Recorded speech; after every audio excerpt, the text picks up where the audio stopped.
ସଳିତା ଜଳୁଛି। ଶଙ୍କର ନୁହେଁ, ଏସବୁ ସତ୍ୟା କରିଛି। ସତ କହୁଛ ସତ୍ୟା, ତୁ ଯଦି ନଥାନ୍ତୁ ମୋର ଅସଜଡ଼ା ଘରକୁ କିଏ ସଜାଡ଼ିଥାନ୍ତା?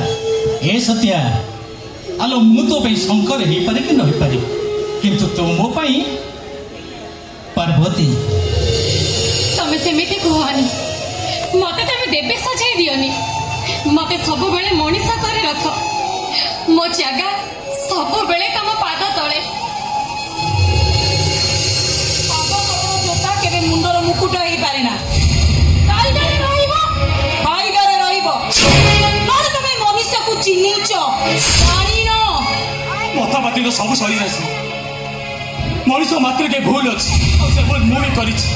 ମସ୍ତ ବଡ଼ ଭୁଲ କରିଛି ମୁଁ। ଭୁଲ ନୁହଁ, ମହା ଭୁଲ କରିଛି ମୁଁ। ମୋ ନିଜ ହାତରେ ମୋ ଭଉଣୀକୁ ମୁଁ ଗୋଟେ ରାକ୍ଷସକୁ ଟେକି ଦେଇ ଯୋଉ ପାପ କରିଛି, ସେ ପାପର ପ୍ରାୟଶ୍ଚିତ ଅଛି। ସେ ପାପର ପ୍ରାୟଶ୍ଚିତ ନାହିଁ।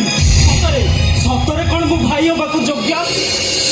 ଯୋଗ୍ୟ ଥିଲେ ସମ୍ମାନ ମିଳେ, ଯୋଗ୍ୟ ଥିଲେ ଜୟ ଜୟକାର ମିଳେ।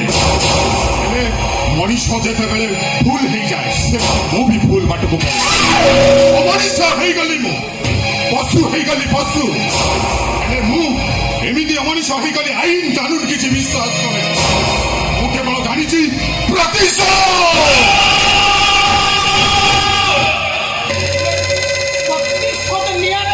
ମୁଁ ବି କରୁଛି।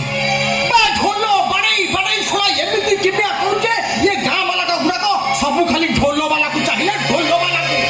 ମୋ ତୋ ପାଇଁ ମୋ ଡିଜେ ବେପାର ସବୁଦିନ ପାଇଁ ବନ୍ଦ ହେଲା। ଆଉ ମୁଁ ବି ଠିକ ସେ ପ୍ରତିଶୋଧ ପାଇଁ ଜଳୁଛି। ମୁଁ ଜଳୁଛି। ଜଳୁଥିବା ନିଆଁକୁ ଲିଭେଇବା ପାଇଁ ମତେ ପାଣି ଢଳ କରୁଛ। ଯେତେ ଲୁଚେଇଲେ ବି ମୁଁ ଜାଣିଛି ତମେ ମାନେ ଜଳୁଥିବା କାରଣଟା କ'ଣ। କିଛି ନାହିଁ, ସବୁରି ମୂଳରେ ସେଇ ନାରଣ।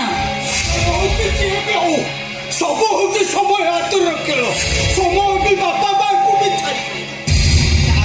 ମୋ ବାପା ବାପା ତୁ ଏତେ ବଡ ଶୈତାନ। ଶୈତାନ ହଉ କି ବ୍ରହ୍ମ ରାକ୍ଷସ ହଉ, ଆଜି ଛାଡ଼ିବ ତାର ନିଶ୍ୱାସ। ଏବେ ତ ଦେଖିଲେ ଟେଲର, ଆଗକୁ ଦେଖିବେ ଫିଲ୍ମ।